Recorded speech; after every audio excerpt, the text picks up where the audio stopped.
IPv4 is version 4, which we are going to discuss in this particular chapter. And of course, you have the next version, advanced version as IPv6 version 6, but our limitation is on IPv4 version 4.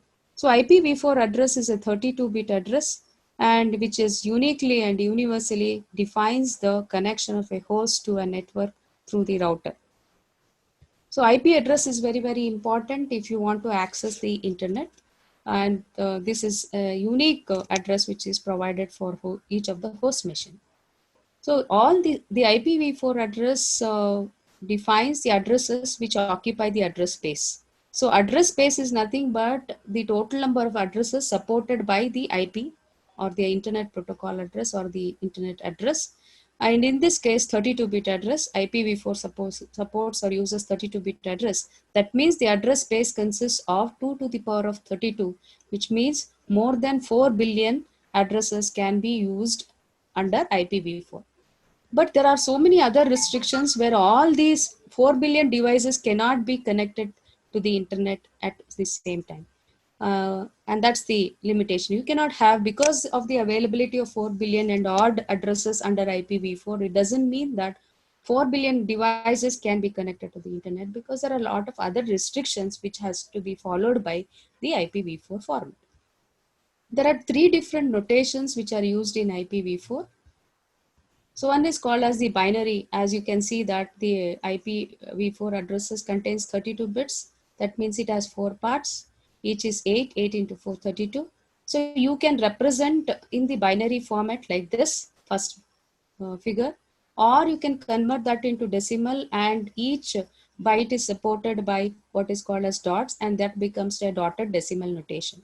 Or you can convert that into hexadecimal and represent that in hexadecimal. So there can be 3 different notations used in representing an IPv4 address. One is binary notation, the second one is dotted decimal notation, and the third one is hexadecimal.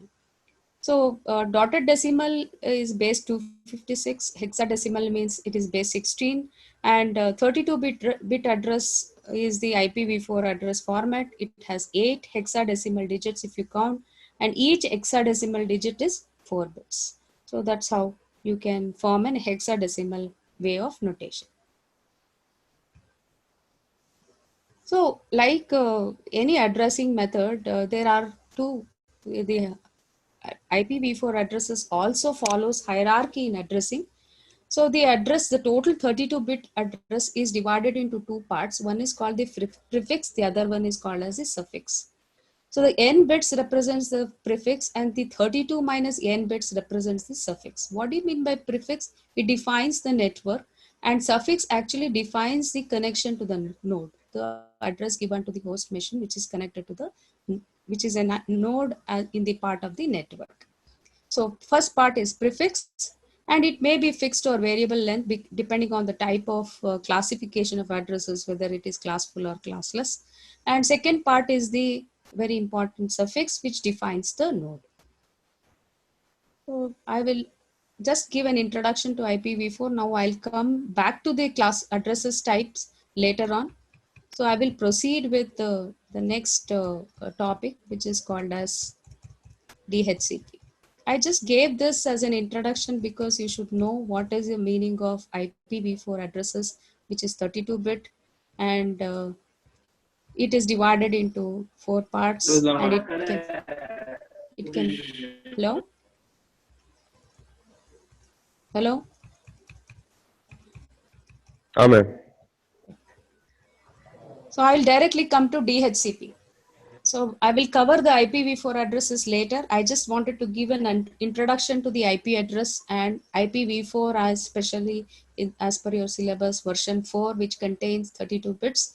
And that 32 bits can be represented using either binary or dotted decimal or hexadecimal notation. And it is divided into 2 parts, which contains prefix and suffix. I'll come back to the IPv4 address and the type of addresses later on. Now I'll proceed to the next topic, which is called as DHCP. So DHCP is known as Dynamic Host Configuration Protocol. So who is going to allot the addresses, say IP addresses? So there is an organization which is called as ICANN. ICANN is Internet Corporation for Assigned Names and Addresses, ICANN. So this provides addresses to the ISPs or the larger organization. So ISP in turn gives the addresses to the smaller organization or individual host machines or the individual users. So, but after getting the addresses from the ISP, the system administrator in the organization can manually allot the addresses to the individual host machines which are connected to the network. That is the actual procedure. But instead of doing manually, you can use a protocol which is called as dynamic host configuration protocol, which can automatically assign the addresses after getting a set of addresses from ISP or the service provider. So DHCP stands for Dynamic Host Configuration Protocol. Using this protocol, the addresses can be configured or allotted automatically. So this is an application layer program, and it obeys client server technique, and it is very important for TCP/IP at the network layer. And DHCP is also called as a plug and play protocol. And this has the capacity to assign temporary addresses or addresses as and when required, or it can allot depending on the user's requirement or the organization requirement. It can allot permanent addresses or configure permanent addresses permanently, or it can configure the address temporarily depending on the requirement. So this DHCP is not only doing the manual automatic configuration, but also it can be used to provide the prefix part of the address. It can define the address of a router to which it is connected for external communication. It can also provide the IP address of the name server and name of the server instead of the address. So these are the other functions which DHCP can provide. One is it can provide the prefix part of the address. We have seen that it contains prefix and suffix. And it can provide the prefix part of the address. It can provide the address of the router to which the network is connected for external communication. It can also provide the IP address of the name server. Or it can provide the name of the server instead of address.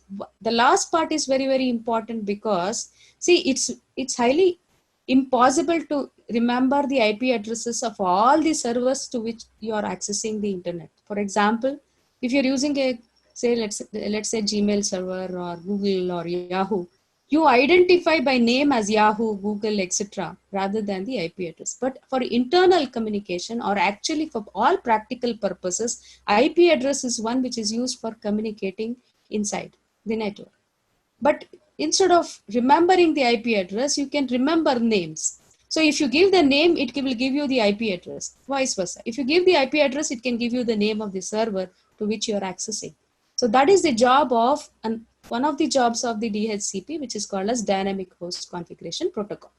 So DHCP can provide you with all these functions. One is, it can provide the prefix part of the address. It can provide the address of a router to which your network is connected for external communication. It can provide the IP address of the name server to which you are accessing. Or if you know the IP address, it can also provide the name of the server instead of the address. So these are the functions which are provided by DHCP. So DHCP is nothing but Dynamic Host Configuration Protocol, which tells or configures or gives you the IP address for accessing the internet. And it configures that automatically without any manual intervention. So then how does it do that? How does it fetches the, for a host machine, how does it give the IP address? So for that purpose, it uses a DHCP message format.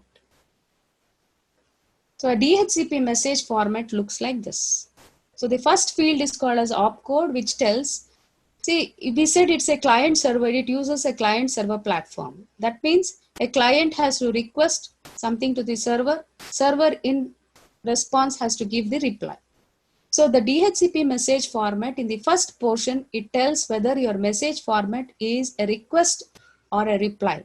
So the opcode is used for identifying whether the request is sent from the client to the server or the server is replying in this message format. So the first field itself tells you about the operation code, which can be a request or a reply. Next field is H type, that is hardware type. Whether you are using Ethernet, token ring, etc. is identified in the H type. H length, That is the length of the hardware address which is used. H count is the number of hops the packet can travel, the maximum hops the packet can travel. The transaction ID is very, very important. The transaction ID is given by the client machine, and this same ID is used by the server for replying back to the client. Time elapsed is the time allowed for the packet to be alive, or time elapsed count starts from the number of seconds since the client started to boot the system. Flags are the very important field here. Flags, the first bit indicates whether this particular communication is unicast or multicast. So the first bit defines whether you are going to do unicast operation or multicast operation, and the other 15 bits are not defined. The client IP address, initially the client machine or the host machine which do not know its IP address, that's why it is using DHCP for configuration purpose. So initially when the host machine wants the IP address, the client IP address will not be set. So, and your IP address is the response which the server sends back to the client machine after fetching the IP address. It tells this is your IP address. Server IP address is also indicated as what is the IP address of the server. Gateway IP address is the address of the default router through which the communication to the external world can happen. The client hardware address, of course, is again the hardware address of the client machine. And server name, suppose you're looking for the server name, that is also given there. Boot file name, it is an extra information which is may be provided or may not be provided. Options field is important here. Options field, if it is there, if any additional information are required other than all these fields, it is put in the options field. If, or suppose some specific information given by the vendor is also is to be indicated in the message format, that is given in the options field. Options field contains all the extra information which is not there in any of the above fields, that is put in the options fields, or else any information which the vendor wants to give, that is put in the options field. So options field, how does the options field, how does the client machine know that the option field is there or not? It searches for what is called as the magic cookie number. After reading all the fields, it searches for, in the options fields, there is what is called as magic cookie number, which is also in the format of an IP address. If it finds that IP address, that means there is an option field which is filled up and it is not empty. So what is the format of the option field? So the option field format contains three definition. One is called the tag, the other one is called as length, and the value which may be of variable length. So length is one bit. So tag, if the tag can have different option, if at all the tag has 53 as the number, then the value is any of these 8 messages which is listed above. Please understand.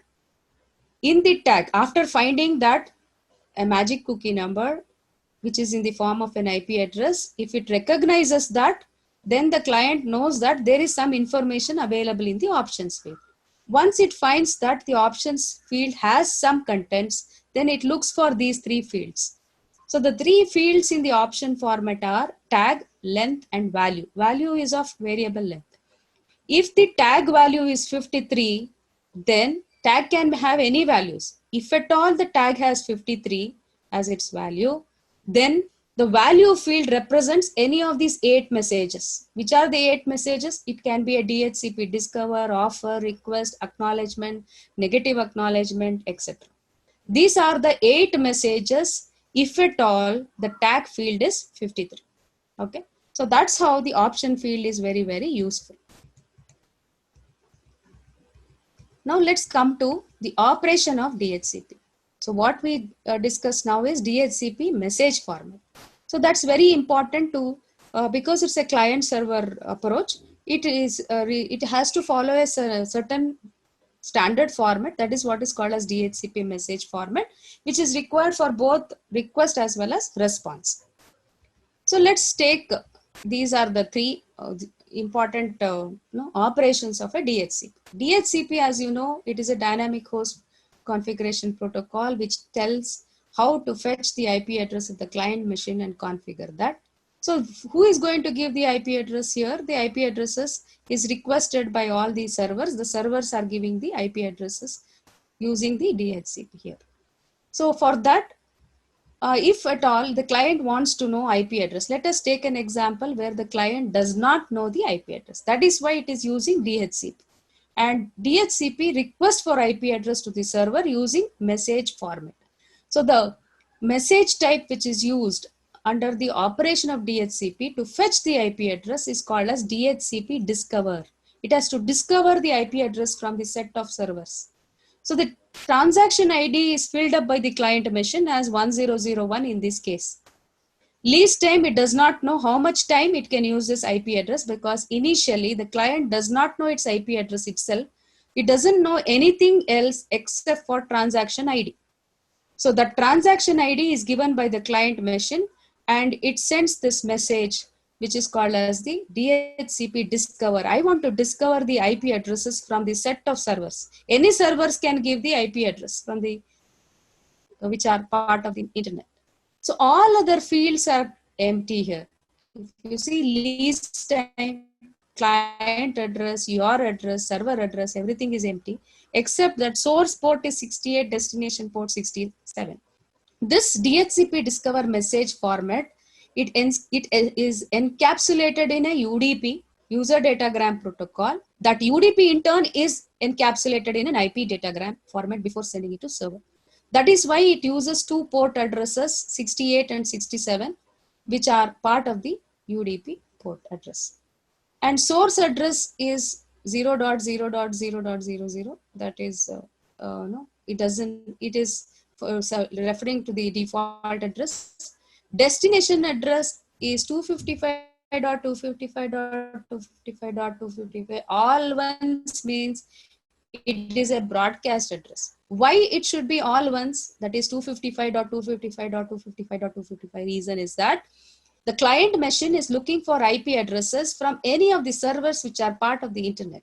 So any server can respond back with the IP address. That is why destination address is a broadcast address. It is broadcasting the request or the DHCP discover message format to all the servers which are connected. Let us say in this example, it is giving to a server. One of the servers accept that. So IP address of the server is known. So now this particular server, in this example, we are taking only one server. So this server now responds back using DHCP offer. So discover is identifying the IP address for a client machine. Offer is this server is offering an IP address to the client machine, which has requested for IP address. So now the transaction ID, if you see, it is same, whatever, because it has to go back to the same client machine. It sets the least time as 3600 seconds because this is the time interval for which the client machine can use the IP address, whatever has been offered by the server. That is the least time. Client address is not yet mentioned. It says your address is 181.14.16.182. So this server, which receives a DHCP discover format, all other servers are also receiving. But this server, in this example we have taken, one of the server is responding with your address as 181.14.16.182. That means your IP address. You can use this as your IP address. And it also stamps the server address.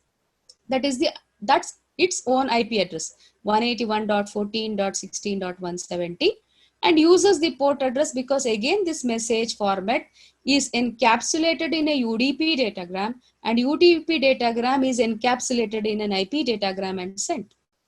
So this, now if you see the source port address 67 and destination port address 68, initially the client to server used the source port address as 68, destination port as 67.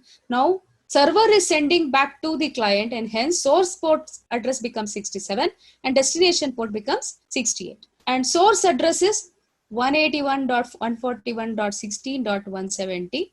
That is, this server is sending the message to the client. So that becomes the source address.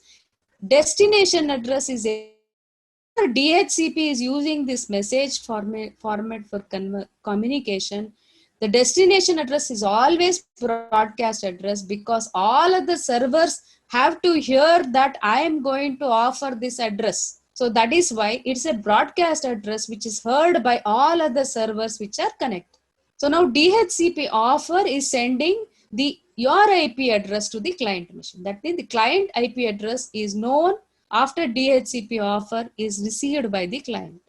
So now, after receiving this DHCP offer by one of the servers, in this example, only one server is sending DHCP offer, but DHCP offers can be sent by any number of servers. It is left to the client machine to select one of the IP address as its address out of many offers. But in this case, we are taking only one server is sending the DHCP offer to the client machine, indicating the IP address of the client machine. So after receiving this message, what does the client machine do? It sends a DHCP request format, again for confirmation of the IP address. Here if you see, transaction ID is not changed. Lease time is provided by the server, which takes this much of the amount of time only you can use this IP address. Now the client address is 181.14.16.182. That is given by the server machine. So server address is known because in the DHCP offer already server address is stamped. So server address is also stamped here 181.14.16.170, and source port address, it uses its own port address as 68 and 67, and source address now DHCP request format to the server. So the source address becomes 181.141.16.182. Destination address is again broadcast address. As I said, DHCP all communication destination address is broadcast address until and unless the offer is confirmed, because all the other servers which are connected to the network or the internet has to hear that I have received an offer. I am requesting for the confirmation of the offer. So that is again broadcasted. DHCP request is again broadcasted. It is sent to all the servers, and the server which has offered will also receive this DHCP request. Suppose the server is ready to again confirm the IP address which it offered. Which is the IP address which it offered? It is 181.14.16.182. So now if it wants to confirm, it sends an acknowledgement, DHCP acknowledgement with the transaction. Please see the last part of the message. Transaction ID as 1001, lease time as 3600, your address is 181. Again it is confirmed. Your address is 181.14.16.182. My address, that is server address, is 181.14.16.170.